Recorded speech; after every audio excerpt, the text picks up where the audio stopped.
Most people think confidence is a feeling you're born with. They are wrong.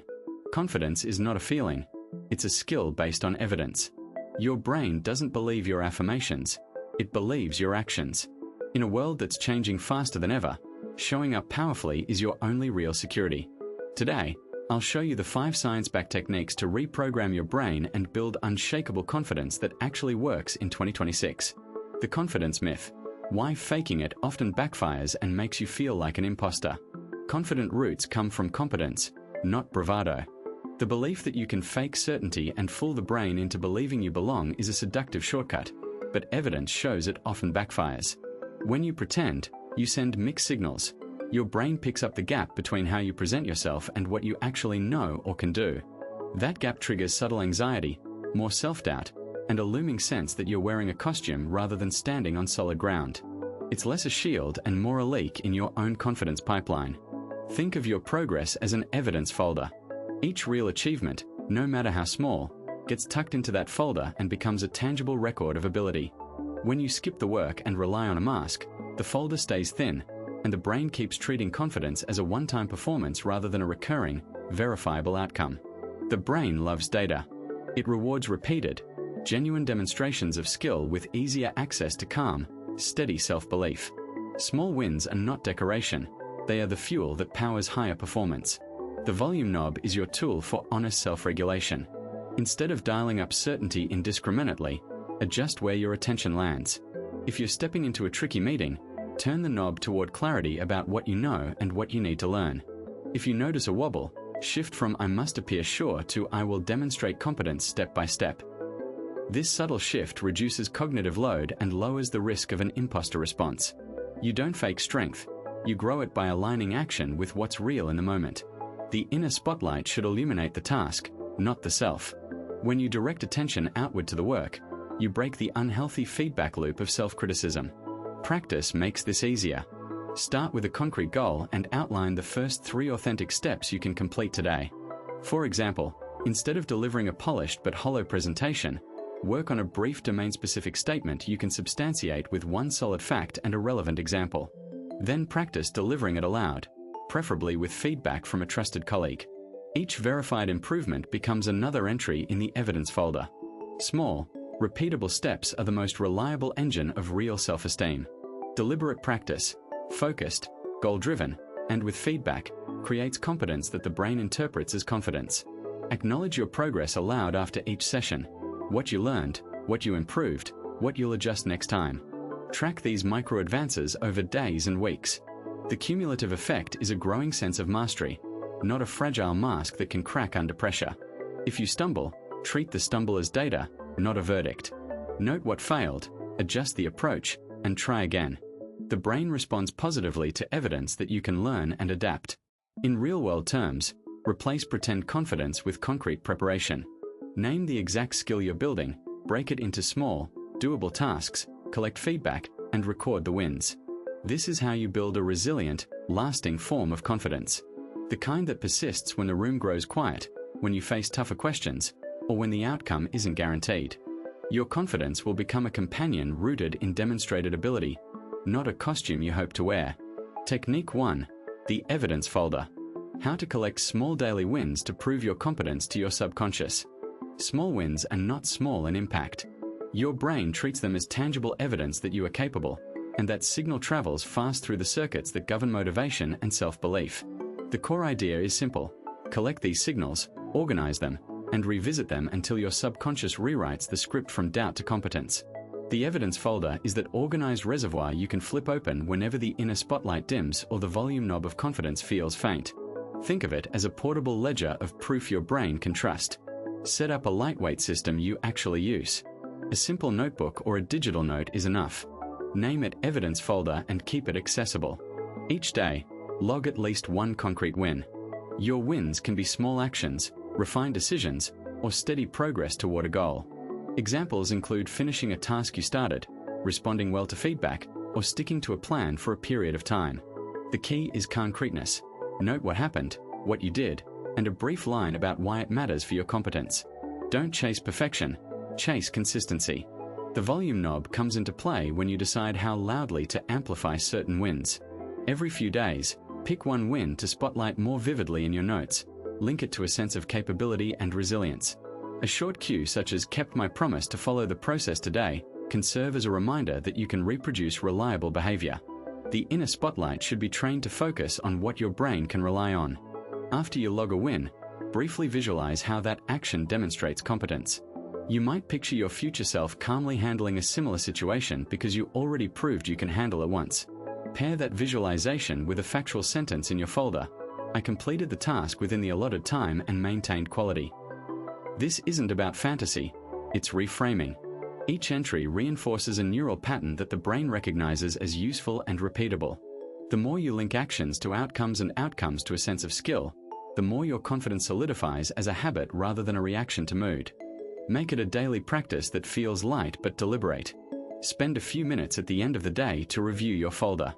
Read the wins aloud if it helps lock them in. Ask yourself what pattern emerged across the week. Are there recurring domains where you're proving yourself? If so, you can lean into them and set tiny next steps that preserve momentum. If a win seems trivial, document it anyway. Trivial wins accumulate into the muscle of reliability. If a win was challenging, note the specific strategies you used and how they protected your sense of competence. This is how small, reliable evidence compounds into real self-esteem.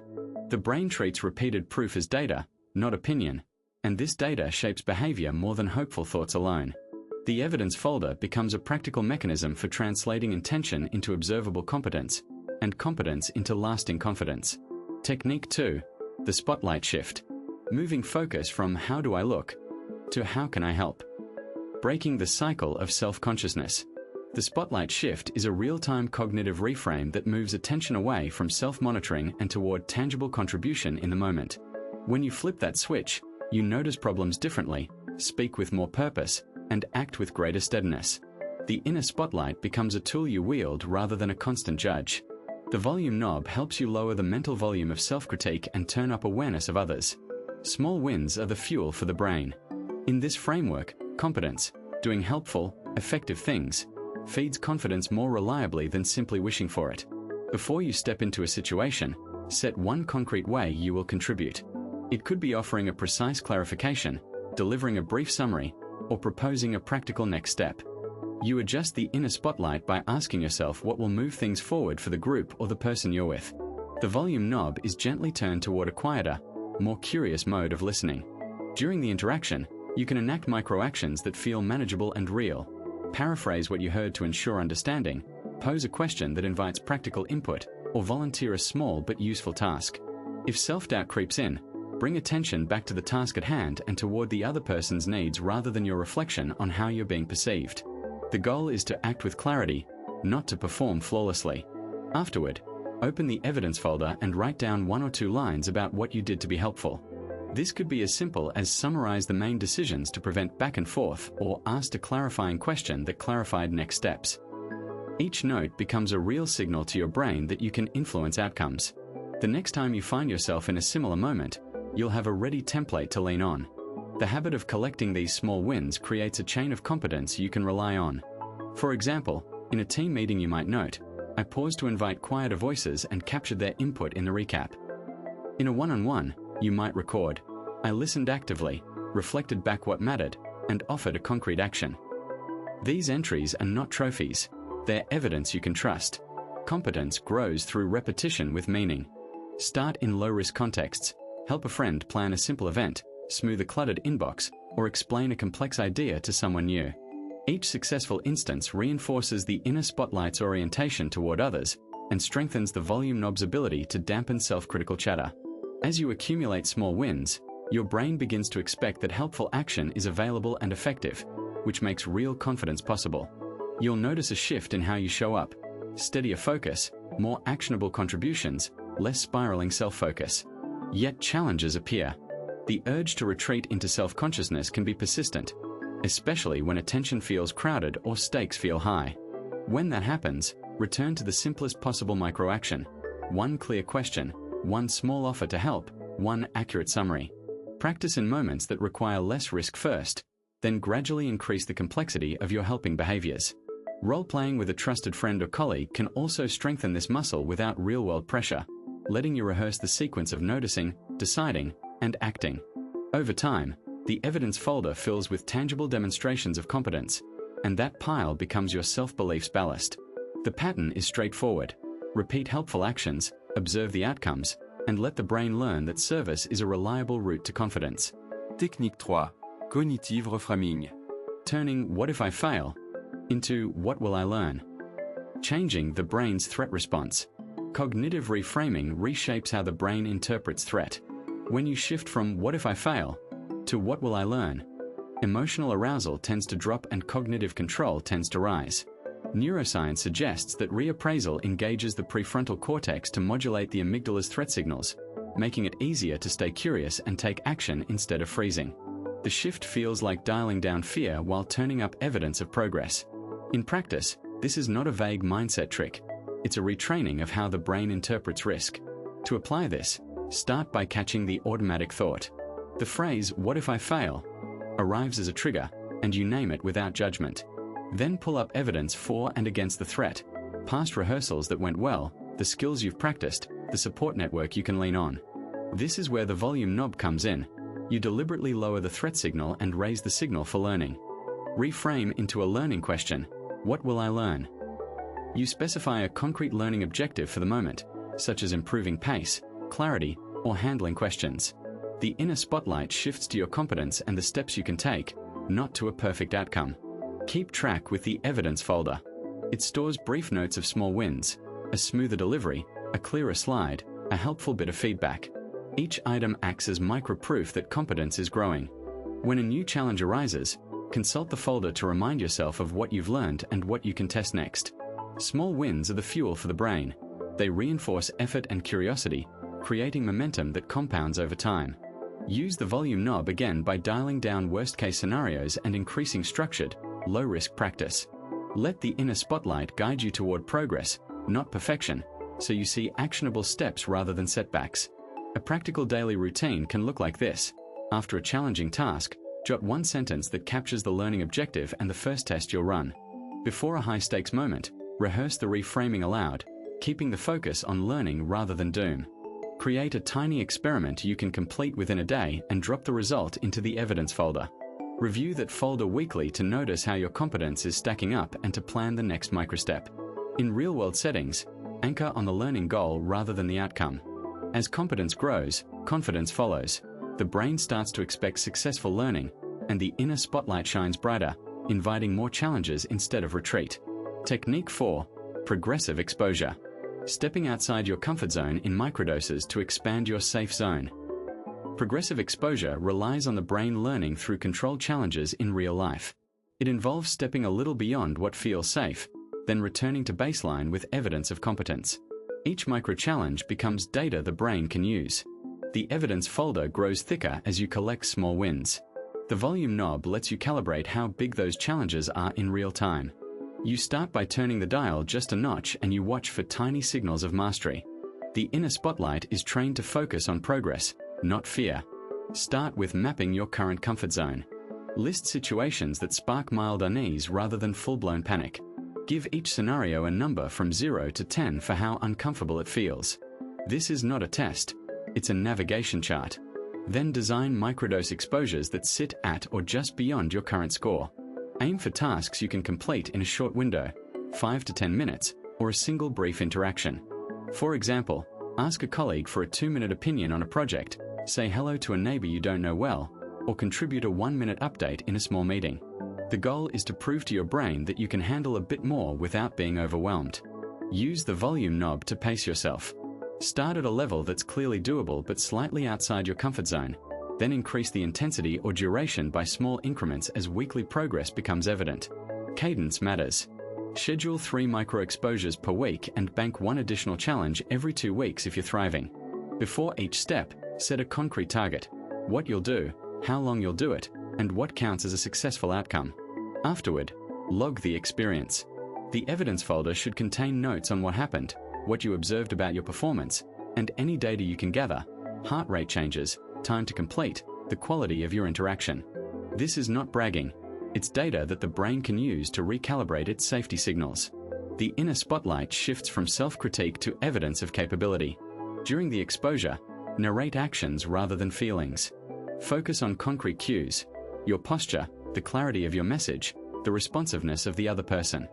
When symptoms of fear rise, anchor to a quick grounding ritual: 3 slow breaths, feeling the chair under you, noticing one physical cue you can influence. The aim is to stay connected to competence while you push a little beyond your current edge.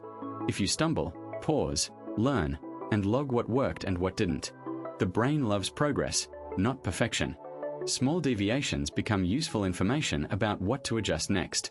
Over time, the brain links the sensation of mild discomfort with actual success. The small wins accumulate into real self-esteem because competence, not bravado, becomes the driver. The brain rewards repeated practice with smoother responses and reduced fear. You're not erasing fear, you're expanding the safety buffer where you can act effectively regardless of nerves. Tight feedback loops matter here. If a micro-exposure goes well, amplify it slightly next time. If it doesn't, adjust the task rather than retreat completely. The goal is a steady expansion of your safe zone, not a dramatic leap that leaves you depleted. Technique 5. Body-mind feedback. Using posture and breath not to trick others, but to change your own chemistry. Your body and your brain talk to one another all the time, and posture plus breath are fast, reliable levers you can pull to change your internal chemistry. Upright, open shoulders signal safety and readiness to your nervous system. Diaphragmatic breathing shifts your autonomic balance toward calmer, more controlled states. This isn't tricking anyone. It's guiding your own physiology toward the pattern you want for competent performance. Think of it as dialing in the right internal settings so your competence shows up as confidence. The volume knob is real, and you can learn to turn it up or down without overshooting. The inner spotlight moves from self-judgment to task focus when you steady your breath and posture. Your brain loves small, repeatable wins, and those wins accumulate into real self-esteem. The evidence folder grows one clean page at a time. Starting from a simple, repeatable routine keeps this work grounded. Begin with a quick baseline check. Notice how you're sitting or standing, where your shoulders sit, and whether your jaw is clenched. Then adjust to a tall, relaxed spine, open chest, and relaxed jaw. Let your feet feel solid and grounded, not tense. For the breathing part, try a box pattern. Inhale for 4, hold for 4, exhale for 4, and hold for 4. Do this for 2 minutes, cycling smoothly. You're not trying to fake anything. You're giving your nervous system a predictable rhythm to follow. If you're in a meeting or preparing to present, couple the posture with the breath for a focused, sustained moment. This is where the brain begins to trust the small data you're sending it. Small wins are the fuel that powers the brain's motivation circuitry. Each time you complete a short round of breathing and a stable posture, you register a micro-success in the evidence folder. The brain rewards these tiny completions with a dopamine uptick tied to progress. That reward makes the next attempt easier and more automatic. The routine also supports heart rate variability improvements, which are linked to better emotional regulation and quicker recovery after stress. You don't need grand breakthroughs to build real self-esteem. You need consistent, doable steps that prove you can influence your own state. When you notice that you can keep steady under pressure, you're feeding the brain's confidence loop with real data, not hopeful thinking. Your focus shifts from fear to capability, and the state sticks a little longer each time. Apply this to concrete scenarios with practical detail. Before a one-on-one, stand tall, pull your shoulders back just enough to feel supported, and tilt your head so your gaze lands naturally on the other person's eyes. Breathe in 4, hold 4, exhale 4, and hold 4. Do 3 cycles, then begin speaking with a steady rhythm and clear voice. If you're about to negotiate, use the posture and breath to anchor your tempo, and let your own preparedness lead the conversation. When feedback comes, maintain the same posture and rhythm, and let the inner spotlight focus on the task at hand rather than on self-critique. Small, repeatable actions here translate into reliable performance and, over time, genuine self-respect. The goal isn't showmanship, it's competence that shows up as confidence. The technique fits into other strategies you use, reinforcing the brain sense that you're in control. Consistency matters most. Practice this routine at least a few times a week, not just on big moments. Track your micro-wins in a simple log. The posture felt steadier, the breath synced more quickly, a moment of calm held through a tense exchange. Review isn't about judgment, it's about reinforcing what works. When you notice a pattern, better focus, quicker recovery, a more even voice, lean into it. Let the evidence accumulate and the confidence follows. In the end, Evidence-based confidence isn't hype. It's a method you can repeat until your brain believes in you, not because you tell it to believe, but because your actions prove it day after day. The 2026 factor: why digital presence and authentic communication are the new frontiers of confidence. Evidence from cognitive psychology shows confidence grows when you repeatedly demonstrate competence and accumulate verifiable wins. Small wins are the fuel for the brain. They release dopamine and strengthen neural pathways tied to self-efficacy. The 2026 factor reframes digital presence as a real-time feedback loop that accelerates the development of authentic capability. When your online activity centers on demonstrating what you can do rather than just talking about it, you invite precise feedback, not general applause. The evidence folder you build becomes a portable archive of competence, not a vanity scrapbook. To start filling that folder, track concrete micro-wins that map to your role: a concise problem-solving post, a clarified answer to a client question, a cleanly executed project task, a testimonial or neutral feedback that reveals impact. One professional I worked with began by posting weekly 200-word case summaries that included the problem, the approach, and the result. Within a month, peers asked for collaboration. The trick is to log not just outcomes but the reasoning that led to them. When you articulate the steps you took and why, you strengthen the inner spotlight. Volume knob means calibrating exposure to feedback and visibility. Start with low-stake content, like sharing a well-structured takeaway from a recent tutorial. Gradually increase the stakes as you observe steady, accurate responses. Setting boundaries helps. Limit daily posting to a manageable amount. Schedule reflection at set times. Authentic communication means naming uncertainties and showing your process, not pretending flawless judgment. A simple post that outlines a framework and invites critique often lands more credibility than a polished but hollow claim. Practical steps you can take this week. Define 2 micro-competencies that you want to prove online. Draft a 1-sentence personal value proposition anchored in those competencies. Create a weekly content rhythm that demonstrates method, not bravado. After any interactive exchange, ask for 2 specific improvements you could make next time. Use the inner spotlight before posting. Pause, name your intention, and check if you're seeking validation or sharing value. Log your wins in the evidence folder with date, context, and a brief note on what you learned. Review your folder every Sunday and note your biggest growth. Small wins accumulate into capacity. Confidence follows competence, and digital presence becomes evidence of that competence. The 2026 factor isn't about chasing likes. It's about building a reliable external mirror that reinforces internal capability. When your brain experiences repeated success, your self-belief solidifies and your communication feels more authentic and less rehearsed. Practical exercise: the 24-hour confidence challenge. Confidence grows when competence creates observable results. The brain responds to outcomes with a reinforcement loop that strengthens the pathways behind the action. Small, repeatable wins act as fuel, building confidence faster than grand plans that never leave the page. The idea is practical, not flashy. You collect evidence of what you can do, and your self-belief follows suit. This is where the concepts of the evidence folder, the volume knob, and the inner spotlight come into play in a simple, actionable way.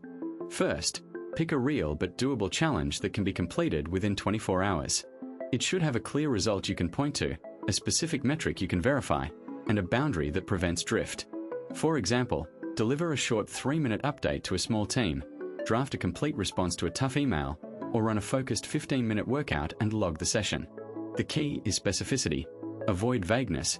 Aim for something you can prove to yourself with a tangible outcome. As you choose, think about what success would look like in objective terms, not just how you feel after trying. Next, break that challenge into micro-wins that you can achieve steadily. Each micro-win is a concrete, small step that moves the needle. For the 3-minute update, micro-wins might be outlining the main message in 5 minutes, rehearsing once aloud, and sending the message with a brief note requesting feedback. For the email, micro-wins could be drafting a response outline, writing a complete paragraph, and adding a closing sentence. The idea is to assemble a mini trajectory you can track. Put each piece into the evidence folder, a simple log that captures what you did, when you did it, and the observable result. A photo of the message draft, a timestamp of the send, or a snippet of feedback are all valid entries. The folder becomes your external proof of competence. Now tune your effort with the volume knob. Recognize when energy is high and when it's better to take a lighter approach. If you're fresh, you can sprint through several micro-wins in short, focused bursts. If energy is lower, Extend the time between bursts and emphasize quality over quantity. A practical pattern is a 25-minute focused work sprint followed by a 5-minute rest, repeated a couple of times, or 2 15-minute blocks with a brief reset in between. Calibrating effort this way prevents burnout and keeps you producing observable results you can later point to in the evidence folder. The inner spotlight is your mental gaze shift. Direct attention to what you did well, and frame obstacles as information to learn from rather than verdicts about your self-worth. After each micro-win, jot 2 strength-based notes: what you executed with competence, and what you learned for next time. The aim is to build a narrative of capability, not perfection. For instance, you might note, I clarified the core message clearly, and I realized I need a tighter conclusion for tougher questions. This practice strengthens self-efficacy by aligning action with a positive, fact-based interpretation. Accountability helps, but it's not about pride or pressure. Share a concise update of your progress with one trusted person who can witness the evidence you've gathered. A quick check-in confirms that your micro-wins are real and helps you sustain momentum. The goal is not praise, but external validation of tangible results. When you receive feedback, log it in the evidence folder and adjust your next micro-wins accordingly. This creates a reliable loop. You act, you observe, you log, you refine. Finally, close the 24-hour window with a clear reflection and a plan for the next cycle. Review the evidence folder to confirm what truly changed in your competence, not just how you feel. Translate that into a new set of micro-wins that build on the last round. The process compounds. Small, consistent wins accumulate into genuine self-esteem, because the brain learns that you can produce real outcomes in real time. The 24-hour challenge isn't a one-off stunt. It's a scalable method to move the dial on confidence through concrete action and verifiable proof. Confidence is a verb, not a noun. Start moving. Evidence from behavioral science shows confidence grows when your actions prove you can do something, not when you tell yourself to feel capable. Your brain builds a repository of real successes, the evidence folder, every time you complete a task, solve a problem, or learn a skill. That folder becomes durable proof your future self can lean on. When you apply a new skill in a real setting, the result is recorded as an objective outcome, not a fantasy. Turn the volume knob toward effort and challenge in small, manageable increments. Begin with tasks that stretch you just enough to require focus, then lock in practice until the task feels automatic. Implement this as a habit. Choose a target skill, identify a task just above your current comfort zone, practice until you can do it reliably, then nudge the knob again. Take the example of presenting a brief update to a small team. After a few cycles, you can handle a longer or more technical briefing. Move the inner spotlight away from flaws and toward progress. Before you start a task, write a brief plan with the steps you will take. During and after, narrate what went well and why, and capture the evidence. This keeps your attention on process and outcomes rather than self-critique. Solicit feedback from trusted peers, but anchor it to concrete results rather than feelings. Small wins fuel the brain. Identify microtasks you can complete reliably and log them in the evidence folder. Each win triggers reinforcement in the brain, shaping memory and capability. Design your day so 2 or 3 micro-wins happen in sequence, each building on the last. As these wins accumulate, competence grows into genuine confidence. Confidence is earned through action, not intention. Start moving and let your competence accumulate.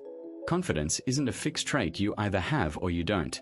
It's a muscle you train with real competence and clear evidence. Picture your brain as a lab and your progress as an ever-growing evidence folder. Every task you complete, every piece of helpful feedback, every new skill you practice adds a page. Turn down the volume on that harsh inner critic and turn up the inner spotlight on what you can actually do. The small wins you collect are the fuel that keeps the engine running and rewires your brain to expect success next time. Here's a practical roadmap you can start today. Build the evidence folder. At the end of each day, jot down one concrete thing you did well, the approach you used, and the outcome. No fluff, just facts.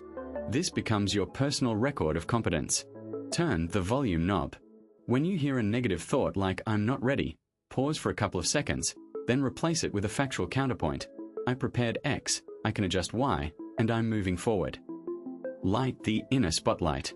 Share a tiny slice of progress with someone you trust. Not bragging, just letting your growing competence be seen. The act of demonstrating what you can do strengthens self-belief. Lean on small wins. Treat each small win as momentum you park in your brain. Celebrate accurately, not grandly, so you reinforce steady improvement. Create a daily micro-practice. Commit to a short, deliberate session, for example, 5 minutes of focused skill rehearsal, plus a minute of reflection on what worked and why it mattered. Seek progressive challenges. Each week pick a task that's a notch harder than last week. The brain loves clarity and real evidence. Small, steady challenges build durable confidence. End with a quick weekly review. Look over your evidence folder, note patterns, celebrate what's true about your growth, and adjust what you'll practice next week. Direct summary: confidence grows from competence backed by evidence. Your brain rewards real progress, the volume knob lets you control self-talk, and the inner spotlight helps others see what you're actually capable of. Small wins fuel momentum, and consistent micro-practice turns effort into enduring self-esteem. If you're watching this, you're choosing to train rather than wait for a spark. Share in the comments the first small win you'll track this week, or tell me which step you're starting with. I'm rooting for you, and I'll be right there with you in the next video as we dive into shaping feedback loops, measuring progress with simple metrics, and stacking momentum to beat plateaus. More practical, evidence-based ways to build real self-esteem are on the way.